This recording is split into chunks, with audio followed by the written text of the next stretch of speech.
అందరికీ జైపీ. నా పేరు Vedant Maurya, scientific student federation Telangana రాష్ట్ర అధ్యక్షుడిని.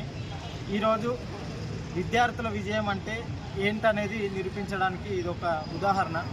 అంటే ఒక విద్యార్థులు, ఒక విద్యా వ్యవస్థ, ఒక యువత తలుసుకుంటే ఏమవుతుంది అనేది చూపించడానికి ఈరోజు ధర్మేంద్ర ప్రధాన్ రాజీనామా చేయడం కోసం చేసినటువంటి కృషి.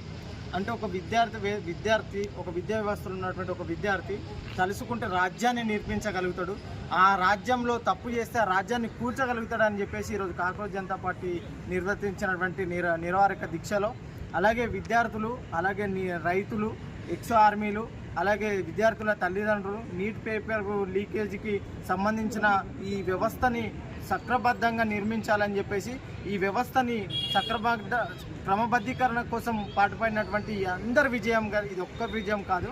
విద్యా వ్యవస్థలో ఎక్కడ అన్యాయం జరిగినా మేముంటామని ఈరోజు ఒక్కొక్క అడుగుగా ఈ కాక్రోచ్ జనతా పార్టీ ముందుకొచ్చింది.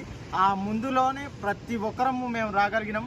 కాక్రోచ్ అంటే ఒక బొద్దింక ఏం చేస్తుంది, బొద్దింక అనేది మేము ఇట్టుతోటి దాన్ని నాశనం చేయగలుగుతామని బీజేపీ నాయకులు ఎంతోమంది ప్రగల్భాలు పలికి వాళ్ళ యొక్క పబ్బాన్ని కలుపుకునే ప్రయత్నం చేశారు.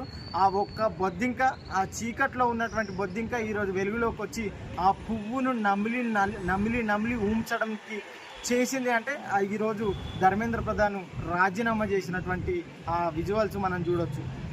కాబట్టి ఈ సమాజంలో ఎవరు తప్పు చేసినా ప్రశ్నించడానికి విద్యార్థి యువత మేలుకొనే ఉంది. ఈ వ్యవస్థలో ఈ ధర్మేంద్ర ప్రధాన్ రాజీనామానే కాదు, ఆయన చేసినటువంటి 30 మంది యువకులు చనిపోవడానికి, 30 మంది యువతులు చనిపోవడానికి కారణమైనటువంటి నీటి లీకేజీ ప్రాబ్లం వల్ల 30 మంది యువకులు చనిపోయారు.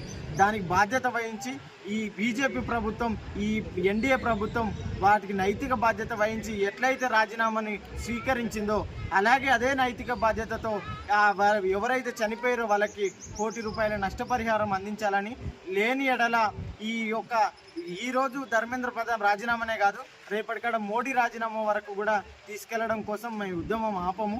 ఈ ఉద్యమం అనేది ఆరంభం మాత్రమే, ఇది ముగింపు కాదు.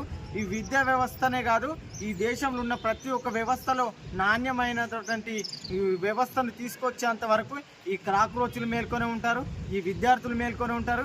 ఈ విద్యా వ్యవస్థలో నిజమైన విద్యను అందించడం కోసం, నాణ్యమైన విద్యను తీసుకురావడం కోసం, నాణ్యత కోసం ఈ విద్యార్థులు పోరాడుతూనే ఉంటారు. ఆ పోరాటంలో మా సైంటిఫిక్ స్టూడెంట్ ఫెడరేషన్ కూడా భాగస్వామ్యం అవుతుంది.